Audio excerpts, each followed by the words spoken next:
और खबर नासिक से।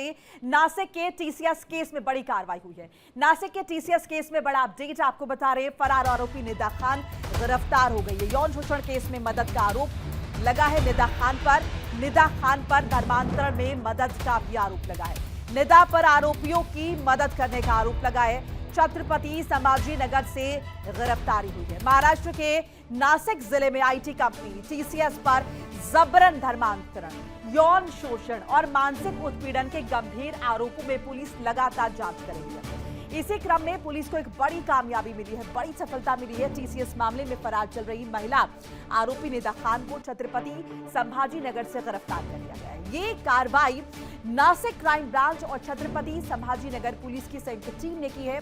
पुलिस द्वारा मिली जानकारी के हिसाब से 25 मार्च से फरार चल रही निदा खान की तलाश में नासिक पुलिस ने 2 टीम्स लगातार लगाई हुई थी और आखिरकार छत्रपति संभाजी नगर के नारेगांव स्थित कैसर कॉलोनी के एक फ्लैट से उसे हिरासत में लिया गया है। सूत्रों के मुताबिक उस फ्लैट में निदा खान के साथ उसकी मां, पिता, भाई और मौसी समेत कुल 5 लोग रह रहे थे। गिरफ्तारी के बाद निदा खान को रात में कोर्ट में पेश किया गया, जिसके बाद आगे की कानूनी कार्रवाई अब की जाएगी। तो लेडी कैप्टन जो कि पुलिस के हत्थे चढ़ चुकी है, गिरफ्तार हो चुकी है, लंबे समय से फरार चल रही थी, अब वो गिरफ्त में है। ऐसे में इसे एक बड़ा, अगर हम देखें, कामयाबी के तौर पर माना जा रहा है। आज कोर्ट में पेश किया जाएगा। इससे पहले अदालत का रुख भी कर चुकी है निदा खान और अपनी प्रेगनेंसी का हवाला देकर राहत की उम्मीद भी कर चुकी है। लेकिन अभी यह बड़ा अपडेट आपको बता रहे हैं, निदा खान को गिरफ्तार कर लिया गया है। सूत्रों के मुताबिक जहां से उसे गिरफ्तार किया गया, उस फ्लैट में निदा खान के साथ उसकी मां, पिता, भाई, मौसी समेत कुल 5 लोग रह रहे थे। गिरफ्तारी के बाद निदा खान को रात में कोर्ट में पेश किया गया, जिसके बाद अब आगे की जो कानूनी कार्रवाई है वो की जाएगी। और इसी पर ज्यादा बातचीत के लिए न्यूज रूम का रुख करेंगे। मेरे साथ मेरी कुलीग गीतू चौहान जुड़ रही हैं। गीतू, निश्चित तौर पर यह बहुत बड़ी कामयाबी है। निदा खान अब पुलिस के हत्थे चढ़ चुकी हैं और लगातार इसी बात का हम जिक्र कर रहे थे। अब क्या उम्मीद करें इस पूरे मामले में? देखिए, निदा खान लंबे समय से फरार चल रही थी और ऐसे में उसका पकड़ा जाना कई अहम खुलासों को यहाँ पर हमारे सामने लेकर आएगा, क्योंकि लगातार नासिक पुलिस ने 2 टीमें बनाई थी और जांच की जा रही थी कि आखिर कहाँ पर निदा खान छुपी हो सकती है।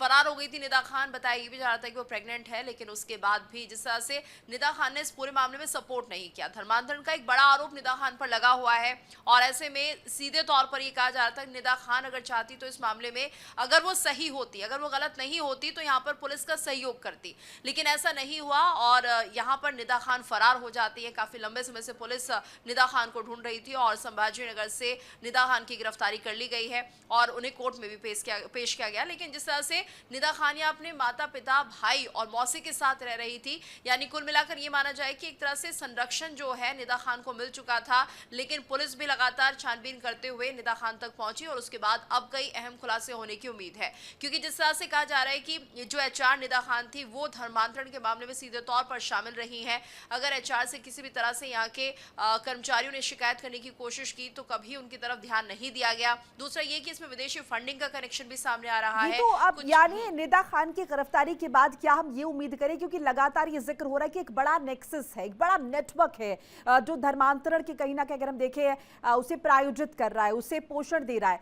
सो उस नेक्सस का भंडाफोड़ हो पाएगा और कई बड़े, अगर हम देखें, नाम जो है वो सामने आ पाएंगे।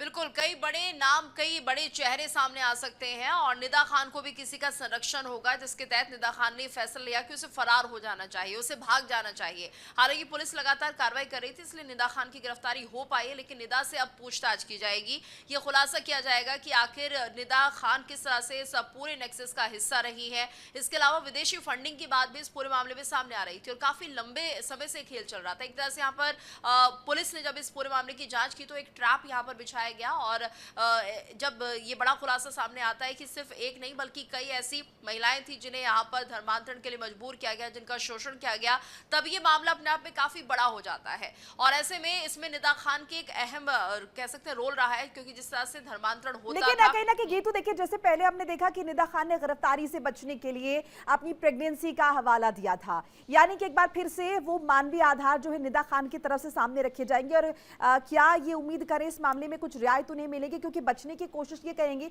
और मुझे लगता है यही एक एंगल होगा जिसका वो इस्तेमाल करने की कोशिश करेगी। बिल्कुल, और क्योंकि हमारे कानून में देखिए जिस तरह से अगर अपराधी भी कोई है तो उसे भी कहीं ना कहीं कुछ ऐसे नियमों के तहत थोड़ी छूट दी जाती है। अगर सेहत का हवाला कोई देता है, प्रेगनेंसी का हवाला कोई देता है, तो जाहिर सी बात है कि थोड़ी सी रियायत हम कह सकते हैं उस वक्त बरती जाती है।